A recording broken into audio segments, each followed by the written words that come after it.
know you've seen modulation before, so my point here is not to teach you modulation schemes, but rather remind you a couple of key features. So I know that when you took undergraduate courses in communications, you learned about baseband signals, and then you learned about key modulation techniques, such as amplitude or frequency or phase modulation.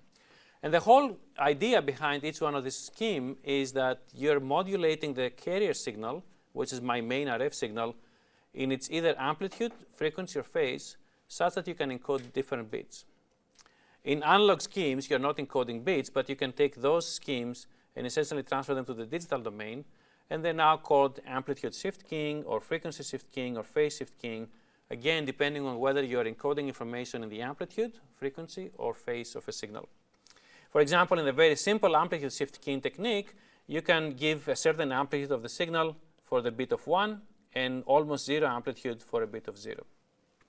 And similarly, you can assign a high frequency for a bit of 1 or a low frequency for a bit of 0. Similarly, you can have one phase for a bit of 1 and a different phase.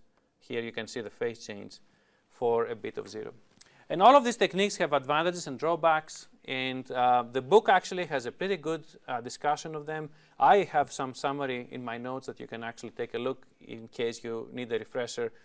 But just as one example, amplitude shift keying, which is also called ASK, is a great modulation scheme in the sense that it's very simple to do. Even, I would say, people who make receivers for the first time in their lives, they can actually make this thing work. But it suffers from noise, because any noise that you may have on top of your signal will actually show up and perhaps may actually damage the signal to noise ratio.